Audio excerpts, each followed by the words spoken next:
¿Qué está Hey pasando, guys, how amigo? you doing? How are you? Doing well. ¿Qué tal? Great talking to you. Thank you very much for your time. The first question is for the three of you. Prior to your involvement in the project, were you aware of the cultural and pop culture juggernaut that Knights of the Zodiac is? We're beginning to feel and get an understanding of it.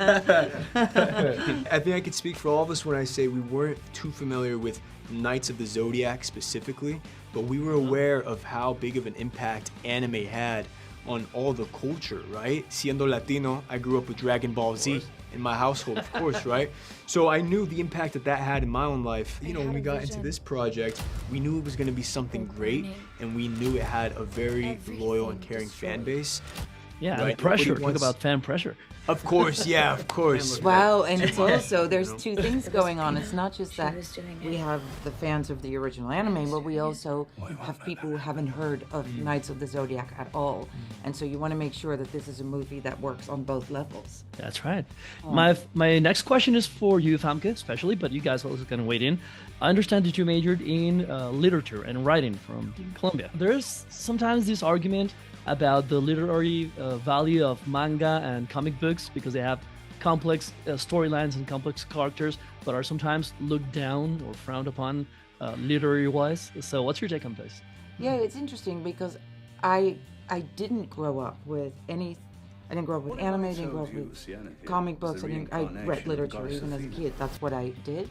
But having been introduced through my job now as an actor over time to that type of literature, let's just call it literature out there, it's absolutely amazing because what I love about discovering this is the depth of these characters, that the deeper issues that are at play, just like it was the same with the X-Men, a whole bunch of outsiders and who weren't seen and heard and made massive changes through their own special powers.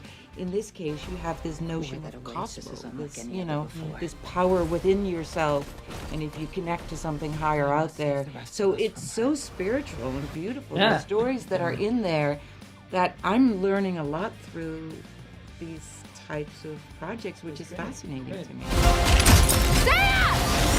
Now, on a much lighter note, if you guys were to be possessed or devoted to any kind of mythological deity or creature, which would it be and why?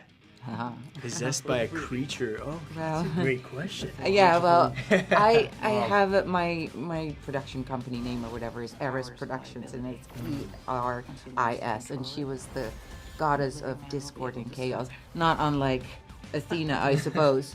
But it's an interesting mythology because she's someone, she wasn't invited to the wedding of Zeus or whatever it was, and so she threw a golden apple into the crowd, and so she said to all the, because she was so upset of not being invited, but she said to the fairest, and so she creates discord and chaos, but for the better of the world, and the good of all. Guys? I'd have to say, she said it's Zeus, right? He's the big dog. He's the big guy, right? I don't know much about mythology, but I'm pretty sure he's the powerful one, right? Yeah, I'm not too familiar with Greek mythology, but if I had to be some sort of, character from this fantasy world, it would be a Super Saiyan. Of course, come on. You can't, Right on. You know what I mean? That's been my dream since I was little. It's still my dream. Dreams do come true. Guys, thank you very much for your time. It was a pleasure talking to you. Thank you. Amigo, muchas gracias. Thank you. Gracias.